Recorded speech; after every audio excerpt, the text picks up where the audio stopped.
ಹಾಗೆ ಒಂದು ಜನ ಹೆಚ್ಚು ಕಡಿಮೆ ಆಗೋದು ಸಾಧ್ಯತೆಗಳಿದ್ದಾವೆ. ಬಳ್ಳಾರಿಯಲ್ಲಿ ತೆಲುಗರು ಸಾಕಷ್ಟು ಮಾತಾಡೋದು, ತೆಲುಗನ್ನು ಮಾತಾಡೋದು ಜನ ಇದ್ದಾರೆ.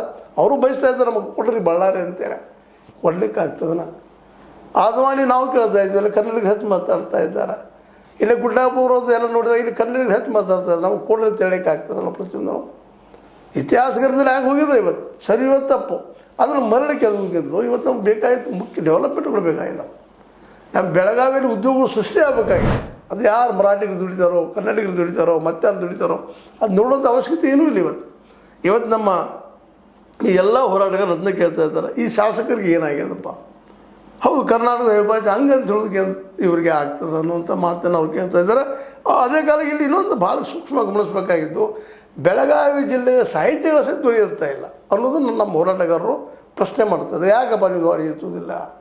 ನಿಮಗೇನಾದ್ರು ಪ್ರಶಸ್ತಿ ಬೇಕಾದ್ರೆ ಮತ್ತೆ ಬೇಕಾದ್ರೆ ನಮ್ಮ ಸಂಘ ಸಂಸ್ಥೆಗೆ ಬರ್ತೀರಿ, ಮಾಡ್ತೀರಿ, ಪ್ರಭಾವ ಮಾಡಲಿಕ್ಕೆ ಪ್ರಯತ್ನ ಮಾಡ್ತೀರಿ. ಈ ಸಂದರ್ಭದಲ್ಲಿ ಓಪನ್ ಆಗಿ ಮಾತಾಡ್ತಾ ಇಲ್ಲ ಈ ಬೆಳಗಾವಿ ಸಾಹಿತ್ಯಗಳು. ಹೊರಗಿನವ್ರು ಮಾತಾಡ್ತಾ ಇದ್ದಾರೆ, ಆ ಮಾತು ಬೇರೆ ಇಲ್ಲಂತಲ್ಲ. ವಿಶೇಷವಾಗಿ ವಿಶೇಷವಾಗಿ ಏನಪ್ಪ ಅಂದ್ರೆ ಈ ಹೊರಗಿನವರು 8 ಜನ ಹಿರಿಯ ಸಾಹಿತಿಗಳು ಬೆಂಬಲ ಸೂಚಿಸ್ತಾ ಇದ್ದಾರೆ.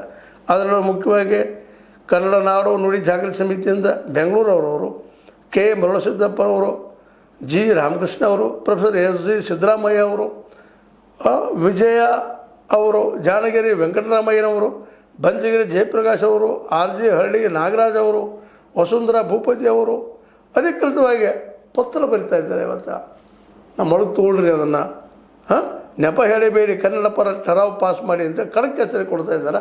ನಮ್ಮಲ್ಲಿ ಸ್ಥಾನಿಕ ಬೆಳಗಾವಿ ಜಿಲ್ಲೆಯ ನಮ್ಮ